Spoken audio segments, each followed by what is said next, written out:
Welcome back to the 2022 Heart Baseball Media Day. I'm your host, Stephen Davis. Next up, we're joined by the head coach at Mount Mercy University, Jack Dahm. Coach, how you doing today? Well, doing well. Trying to stay warm up here. It's a little chilly, but we missed that big snowstorm, so I'm happy about that. That is very good. How's the preseason gone for your team so far as you guys get ready to play some games? Yeah, it's going very well. A couple players, couple arms are a little nicked up right now, which is always a concern, but we're supposed to get going a week from tomorrow against College of the Ozarks. As long as the snow melts, we're looking forward to it. And then a couple days later, we'll head down to Arizona for 5 days and play Benedictine Mesa, who's a top 25 program. So a lot of new guys. So it's been a little different, but a very talented and deep group that we have. Tell us a little bit about the facility you guys have to work with up there at Mount Mercy, as you guys obviously have to deal with weather early in the season.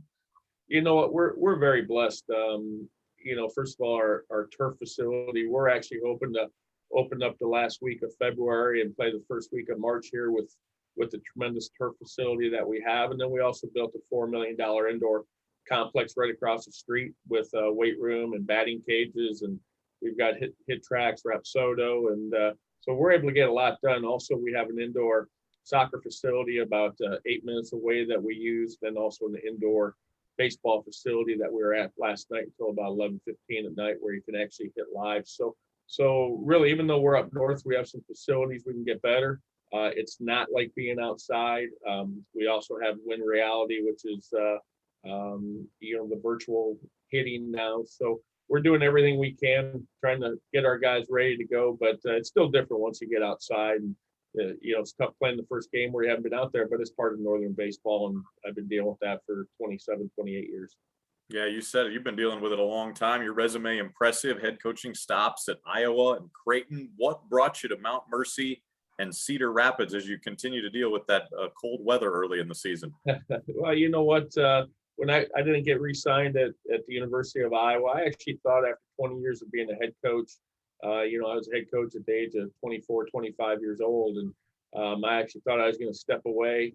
Actually did some Big Ten network stuff and got a sales job. And my oldest boy, actually, Casey, basically said, "Dad, you're happier when you're doing baseball." And actually had some Division I job opportunities. And then Mount Mercy called me. The former athletic director, Scott Riesinger, was in Omaha when I was a head coach at Creighton University. And Scott reached out, and I made it a courtesy to come up and just look at what they had planned. And it ended up being a perfect fit. I didn't have to move my family. My son was able to come up here and play. My daughter has graduated from here, and now my youngest son's playing for me. So it's been a perfect fit. What they've done for us with baseball is incredible with the facilities, and so we're in a position right now where we just keep getting better every year.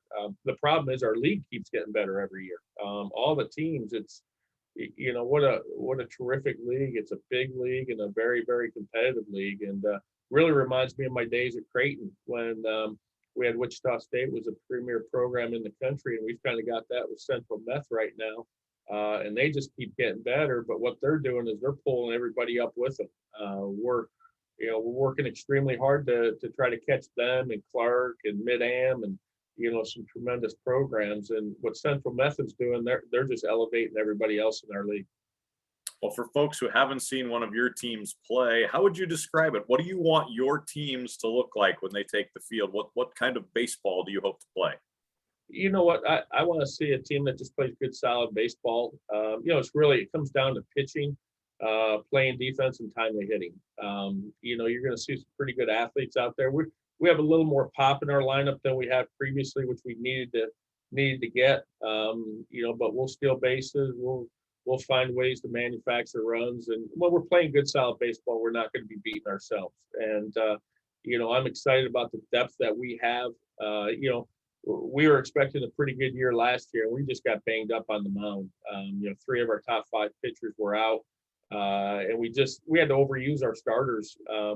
Blake Willenborg and Kobe Schlotman, they just got tired at the end of the year. Unfortunately, as I mentioned, 3 of our guys were out, and I'm a big believer in not overthrowing pitchers. You're going to see early on in the year, our guys won't go 100 pitches, 10 pitches. I want our guys strong at the end of the year, especially when we get to that conference tournament. And the nice thing is we have enough depth this year that we won't have to overthrow our guys, and we can develop that pitching staff. And we have some good looks. I've got 6 potential starters. Kobe Schwatman has made a huge step this year. He's a lefty that came in last year and was an outstanding starter for us. And we brought in some really good transfer students. Jackson Bennett transferred from Michigan State, who was in their rotation coming off arm injury. He was rehabbing last year and started the 4th game for him. We have Joe Gable and Nate Pardini from Oakton Community College. Nate was an All-American last year at Oakton, and those guys were getting Division I looks. We've got Ryan Schooley, a transfer from Wichita State. So we've got some options on the mound and some nice options coming out of the pen also. So we're looking forward to getting going and seeing where all the guys kind of fall into place. Really sounds like you have some impressive depth there on the mound. How about on the offense? You got some guys who can swing it this year? We do. We'll lose. We had Chili Mosley. We had Nick Supel and Spencer Wiskus were the heart and soul of our team last year in our offense, and Jake Farr, and they're gone. Those are guys that were, hitting over 300, a couple of them over 400. But we feel like we've really replenished our offense. We're deep in the outfield. I've got 7 guys that could start. We just got a mid-year transfer, Drake Frazier from South Dakota State, who's going to be a very good center fielder for us. David Mitchell is returning. He had a rough first year, but looked great over the fall and swinging the bat extremely well. So there's going to be a ton of competition in the outfield. Our infield is going to be a very solid piece for us. Kyle Mader will be our 3rd baseman. He was an all-regional player at Kirkwood Junior College. 6'3", really reminds me of a Chris Bryant athlete. Really run, throw. He's got power. Shortstop will be Sam Stanskis. Sam was a Gold Glover at junior college, went to Division II, but he's coming off of 3 ankle surgeries. So we're going to have to bring him along slowly. My son Tyler will be at second base. He had a good learning experience last year as a freshman in the league, had a great summer, hit over 300 in the Prospect League for the Clinton Lumber Kings. And at first base, we've got some really good bats. Andrew Henry, who's also going to be a starting pitcher for us. He's a transfer from Kirkwood Junior College. He's only a sophomore. He was a player of the year in the state of Iowa coming out of high school, and he's a big bopper, plays first base. Troy Roberson, who played great when Nick Supel was out last year, and Sam Funky. So we've got some good depth there. And then behind the plate, we've got about 3 or 4 guys battling. Brett Suave, who was here last year, gained some very valuable experience with a very offensive catcher coming out of junior college. Casey Soley, who started out at Southeast Missouri State, transferred to Kirkwood, a left-hand hitting catcher, and also Sam Funky and Mason Chandler. So we've got good depth. It's going to be who's going to step up, who's going to pick up most of the innings at there. Also in the outfield, I've got Mana Souza.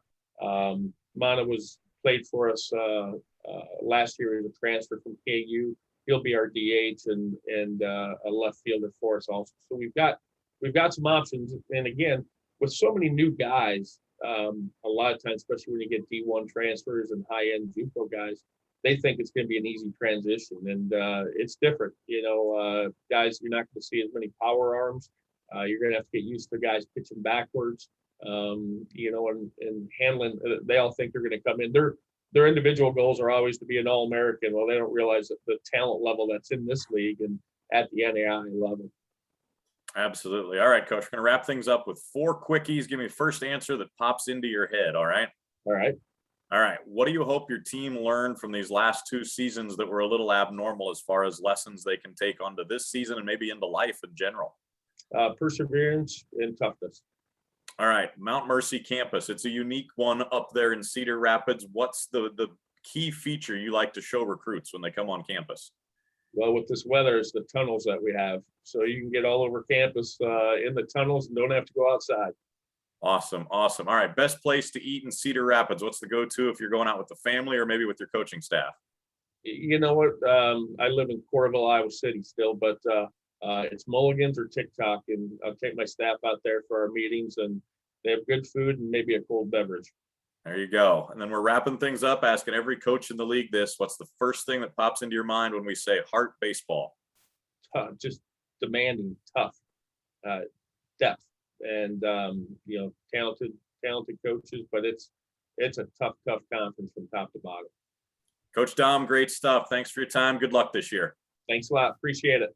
That's Jack Dahm, head coach of Mount Mercy.